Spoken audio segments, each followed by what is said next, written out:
Assalamualaikum warahmatullahi wabarakatuh. Izin memperkenalkan diri, nama saya Anastasia Ellen Kurniasari, NPM 20020300003 dari jurusan Hukum Tata Negara. Di sini saya akan mempresentasikan hasil dari makalah saya dengan judul Hukum Perdata oleh dosen pengampu Bapak Nawa Angkasa SHMA. Baik, langsung saja pada inti makalahnya.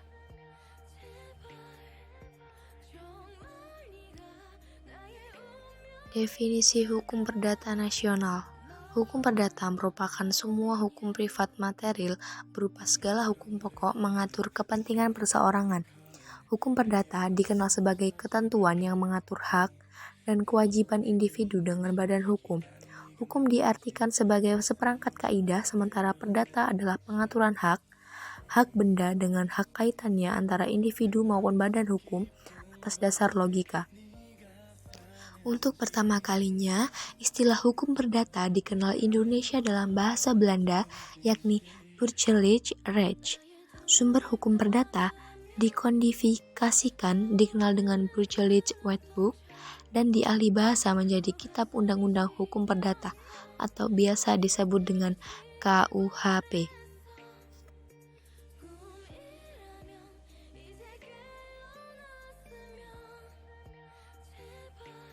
Definisi hukum perdata menurut beberapa ahli. Yang pertama ada Profesor Sudikno Mertukusumo. Hukum perdata yakni keseluruhan peraturan mempelajari tentang hubungan antara orang yang satu dengan orang yang lain, baik meliputi hubungan keluarga dan pergaulan masyarakat. Yang kedua ada Sri Sudewi Maschon Sofwan.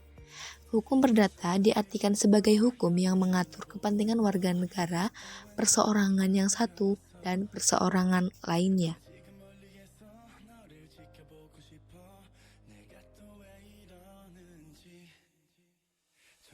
Sumber hukum perdata.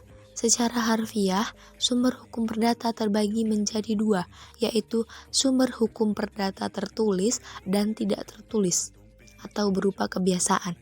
Khusus sumber hukum perdata tertulis memiliki banyak sumber, di antaranya yang pertama ada Algemeen Bepalingen van Wetgeving atau disebut AB. Yang kedua ada Burgerlijk Wetboek BW atau Kitab Undang-Undang Hukum Perdata. Yang ketiga ada Kitab Undang-Undang Hukum Dagang atau Wetboek van Koophandel. Yang keempat ada Undang-Undang Nomor 5 Tahun 1960 tentang Pokok Agrarian. Undang-Undang Agrarian secara umum mengatur mengenai hukum pertanahan yang berlandaskan hukum adat. Yang kelima ada Undang-Undang Nomor 16 Tahun 2019, Nomor 1 Tahun 1974 tentang perkawinan. Yang keenam ada Undang-Undang Nomor 4 Tahun 1996 tentang hak tanggungan terhadap tanah dan benda berhubungan dengan tanah.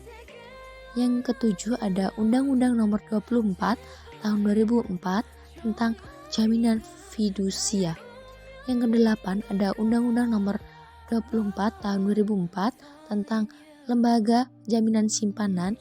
Yang terakhir ada Inpres Nomor 1 Tahun 1991 tentang kompilasi hukum Islam. Keberlakuannya hukum perdata. Hukum perdata yang berlaku di Indonesia secara kemerdekaan didasarkan pada Pasal 2 Aturan Peralihan Undang-Undang Dasar 1945. Ini berarti segala ketentuan hukum yang telah ada sebelumnya pada masa Hindia Belanda maupun masa kependudukan Jepang, termasuk hukum perdata, masih berlaku di Indonesia. Kodifikasi mengenai hukum perdata disahkan melalui Koninklijk Beswet tanggal 10 April 1838 dengan Stadsblad 1838 nomor 12 yang dinyatakan berlaku sejak tanggal 1 Oktober 1838. Dasar hukum masih berlakunya hukum perdata Hindia Belanda di Indonesia adalah sesuai dengan Pasal 2 Aturan Peralihan Perundang-Undangan Dasar 1945 disebutkan segala badan negara dan peraturan yang ada masing berlaku selama belum diadakan yang baru menurut Undang-Undang Dasar ini. Sekian presentasi yang dapat saya sampaikan. Apabila ada kesalahan, saya mohon maaf yang sebesar-besarnya dan saya mohon ampun kepada Allah. Saya akhiri. Wassalamualaikum warahmatullahi wabarakatuh.